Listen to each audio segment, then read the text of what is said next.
Let's work on Applique Frame 2, another pocket frame for our Star-Spangled Beauty ladder quilt.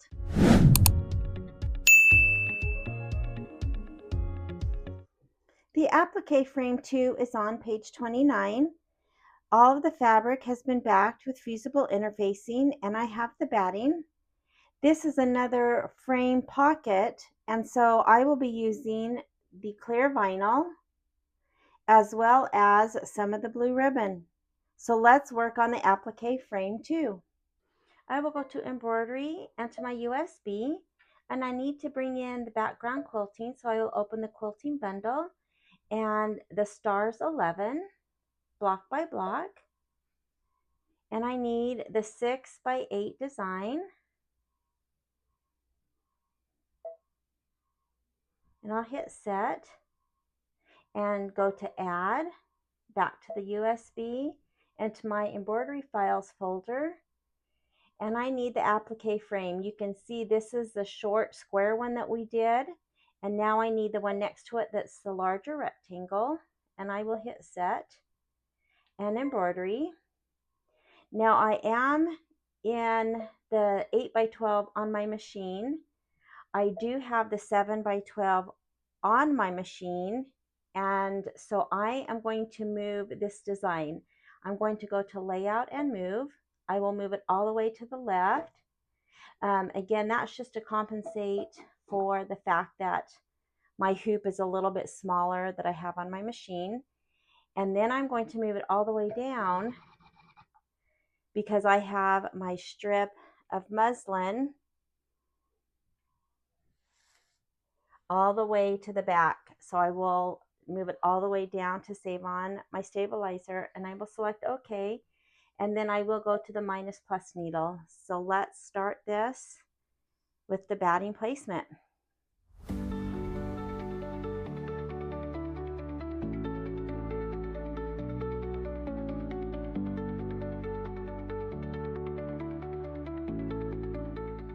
I've placed the batting and fabric, and now I need to come over and skip a few steps. The next is the batting tack down. I choose not to run that because my batting is cut exactly to size, so I will use the down arrow to skip. The next is the placement for the fabric. I have my fabric placed and it's much larger, so I am going to skip that. I will run the fabric tack down and then the background quilting.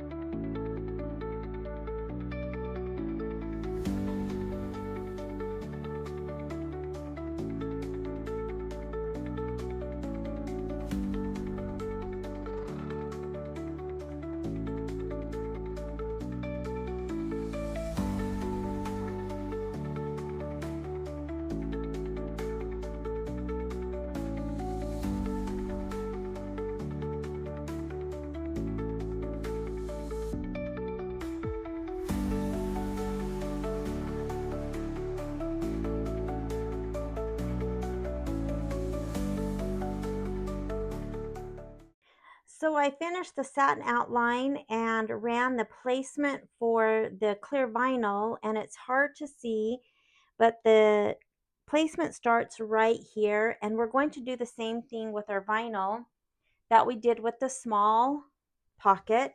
So here's my piece of vinyl. I'm going to line up the top edge, and again, it's hard to see both the vinyl and the stitching. I'm going to line up the top edge right with the top of that stitching line, and just make sure it's even and that it's on the outside of the placement, because we're going to trim this. This is raw edge applique. So I'm going to tape this down, again making sure that this top edge lines up so that there's about, let's see,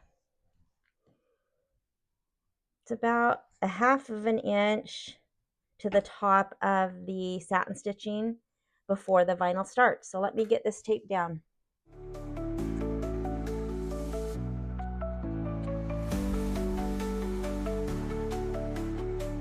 Also, make sure that there's no threads or lint or anything on the fabric, and that your vinyl's clean before you tape it in place. All right, so now we need to go tack this down.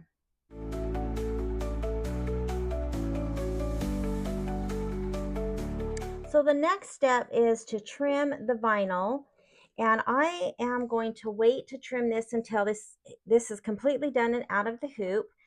The first little pocket that we did, we had to trim the vinyl because the placement and tack down for the ribbon were at the bottom where the vinyl needed to be trimmed. This will be at the top above the vinyl, the bow. So I am not going to trim the vinyl right now.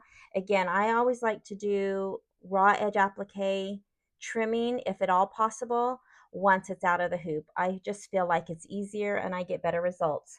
The next step is to do the placement and then the tack down of the bow.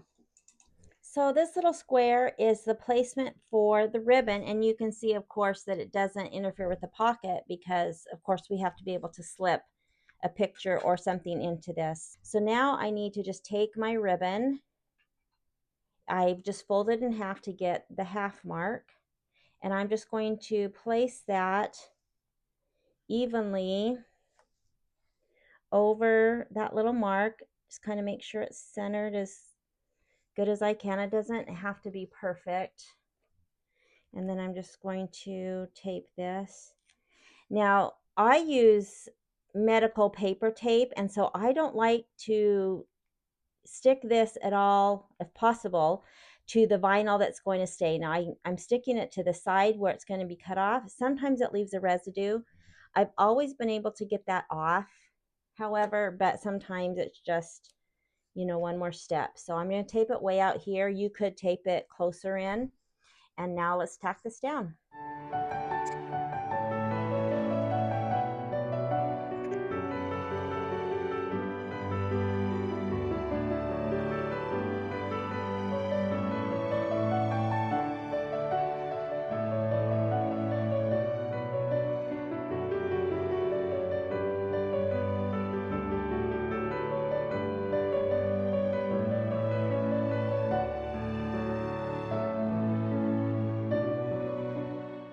When I press from the front, I am not going past that satin stitching. I don't think this block really needs to be pressed up where the vinyl is.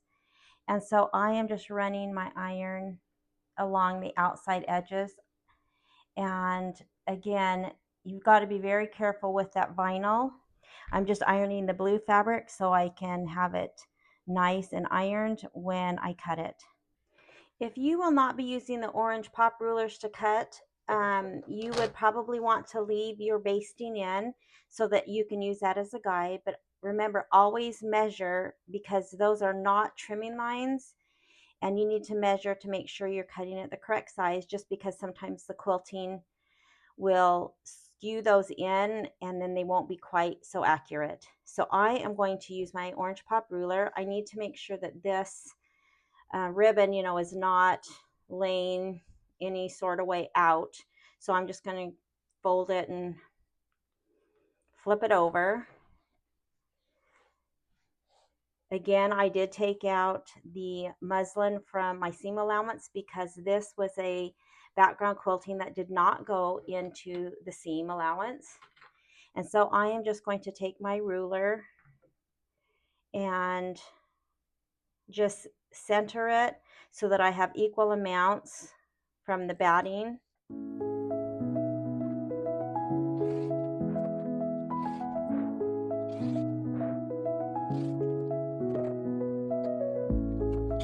So now we've got our cute little pocket, and let's figure out how to tie your bow.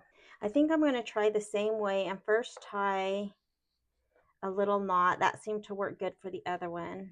So I'm just tying one little knot, and then I'm just going to tie a bow, and let's see if we can get it to look good. This, of course, is a thicker ribbon, and it has that little frayed edge. Now you could make it as big or as small as you want.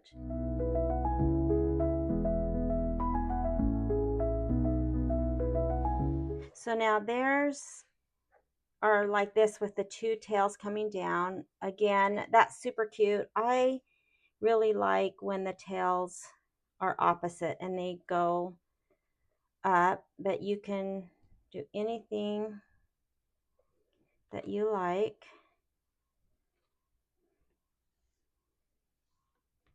I think that looks good.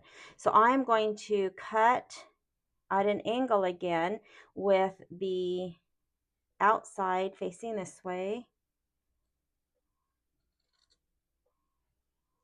And then I'm going to take my scissors and leave them the same direction. I'm not going to flip them this way. That's just how I like the tails, but you, again, you can cut any way that you want.